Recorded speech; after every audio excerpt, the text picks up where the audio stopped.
Hey guys, Buffing Game back today bringing you a video, and as I'm sure you've already heard, and I'm sure your YouTube subscription box is flooded with these videos, so this one will be a little bit different. We'll just touch on it here and get into some theories that I'm going to have here. But Season 2 has been delayed from February 1st of 2023 to February 15th of 2023. So, in an official post on the Twitter from Call of Duty, and then we have another one from Infinity Ward, but the one from Call of Duty says Season 2 will be launching on February 15th. Our studio has been making several changes based on what we have heard from our players and the community. Season 2 includes all new content with the return of Resurgence and a brand new small map for Warzone 2. Ranked play is also coming back to Modern Warfare 2 alongside with multiplayer maps, new modes, weapons, and much more. Stay tuned for additional information. Now, over on Infinity Ward's Twitter, they posted the following regarding that the update for Season 2 would be delayed to the 15th, but they also said we look forward to sharing more details on the update for the coming Season 2 in a deep dive studio blog next week. This includes exciting changes to Warzone 2, including gulag, looting loadouts, and more. So this is what we're going to be hearing a lot more about this. We'll have an idea of what this is next week. A lot of everything out there right now seems to be a lot of theory crafting. We don't have any concrete information. There's a lot of everybody. I think everybody has their wish list with the community. And personally, the issue is I haven't been playing Warzone 2. So clearly I have some issues with Warzone 2. But my main issues could be solved by, I think, what a large part of the community is putting out there. My main issue is the end circle pulls seem to shift drastically. Positions instead of like Warzone 1, they would shift a little bit here and there and get smaller. Warzone 2 seems to shift like 1,300 meters. You're completely displacing that circle to what seems like halfway across the map most times when I have played.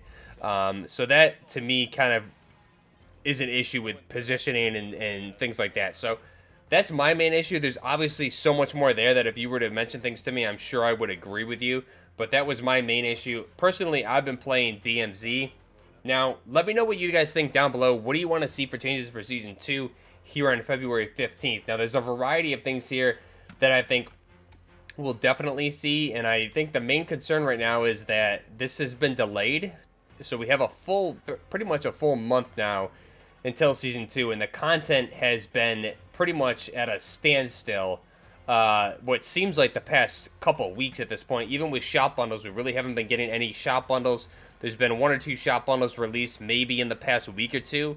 There really isn't anything substantial happening with the games as far as new content for what is supposed to be a live service. Now, I think a lot of that is expected. Everyone's coming back from the holidays. They got so much out there so quickly before the holiday break. And then everyone's going to pretty much take 3 weeks off at that point, get back in it, and everything ramps back up. So the amount of effort that went in to get DMZ, Warzone, Season 1, Reloaded, everything else out there prior to the holidays, and then coming back in, getting things sorted out, getting all that feedback, because you guys need to keep in mind that by the time that came out, Season 1 Reloaded and everything, there was really not a lot of time between vacations at that point.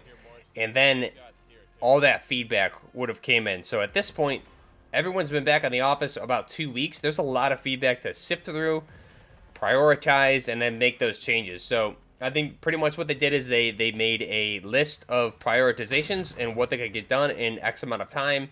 And the timeline to get a lot of the priority changes done was within a reasonable timeline to get it released in production, which is live service, would be the 15th for Season 2. So to push that back to get a little bit more done, that would make a huge difference. I think that makes sense to me, that especially coming out of the holiday break. So I'm excited for that. Now, some of the key takeaways here are that there's going to be Resurgence will be returning and a brand new small map for Warzone 2. That's pretty big because it's obviously going to be a Resurgence, almost like a Rebirth Island style map. We've seen some leaks of this. I can't show them here on screen, but we've seen what looks like almost like a Fortune's Keep, but not the same thing. You can even supposedly see the map outside of the Warzone 2 map. If you look out, there's an island with what looks like a skeletonized, very pixelated castle out there. That's supposed to be pretty much the placeholder for where this new map is going to be this smaller map. So not only will there be a smaller map, it'll be hopefully a smaller map for Warzone 2 for just regular Battle Royale, a resurgence style mode on that map, and my thing that I'm looking forward to the most would be a DMZ mode on that map. So right now we have DMZ on Al Mazrah. We have Building 21, which is accessible right now on the weekends with the access card. And then they have another choice for this new smaller map for DMZ at the same time and not restricted to one or the other. Would be huge for DMZ and Warzone 2. So I'm really looking forward to something like that. I think a lot of major things that need to happen here are just content. I want to see if there is this new island available, hopefully that comes with a brand new faction for DMZ, new tasks.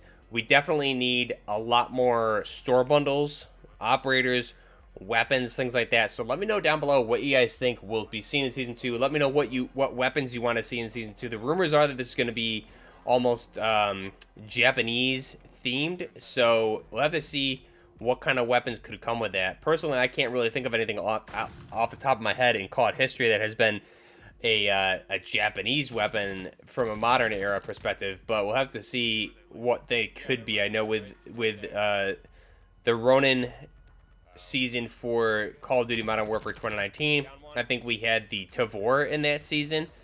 I'm more suspecting something like a Desert Tech MDR this time around, if they for an additional bullpup weapon. Potentially that'll be this season. I do know a lot of leaks are saying we're going to be getting a Saga 12 and a crossbow, but those definitely will not be the main two staple weapons for the season. So let me know what you guys think down below. What are your wish lists for weapons, operators, milsim, gameplay changes, everything like that? Let me know your thoughts down below. And I'm going to make another video for weapon wish list, operators, milsim wish list, all of that here prior to probably next week's blog post. But I want to get your guys' feedback. I have a list of weapons that I definitely want to see. I did my whole weapon wish list video mid-year last year about Modern Warfare 2, so I think a lot of those will carry over. But I think Ronin, it seems like it's leaked that Ronin will be coming with this season as an operator, so another carryover here from Call of Duty Modern Warfare 2019, which is really cool to see. But as far as milsim operators, I was discussing it the other day with this Justin from the channel, is that the milsim bundles didn't even really start coming to Modern Warfare 2019 until Season 3, I believe it was, or maybe even Season 4 of Modern Warfare 2019. So we're pretty much right along in that timeline, or the time frame, to still be getting a lot of these bundles. Now, as far as the delay goes for Season 2, this is not new. We've seen delays almost every single Call of Duty the past 3 to 4 years as far as a season here after release. Everyone coming off the holidays, there's a lot of bugs and things like that that need to get prioritized, reprioritized, and then need to be assigned developers, timelines, etc. So it makes sense that Season 2 is almost pretty much like a big hump in the road, or a roadblock that they need to get over. Once we get over that, it seems like everything should be going much smoother going forward. But I'm really curious what kind of weapons we're going to get, especially with the platform system now. It doesn't make sense just to release 2 to 3 weapons. If you release something, additional weapon for an existing platform, or potentially a brand new platform in general with more weapons associated with that platform. So we have to see what they do here. This is a pivotal season in my mind. This is really almost like the first season, pretty much, because we knew everything that was already in the game for Season 1. So this is really, I think, going to set the tone for what we're going to be seeing over the next 2 years. So let me know your thoughts down below. Till next time, this is Buffed Gaming with Season 2 of Call of Duty Modern Warfare, Warzone 2, DMZ delayed from February 1st to 15th. Till next time, Buffed Gaming, out.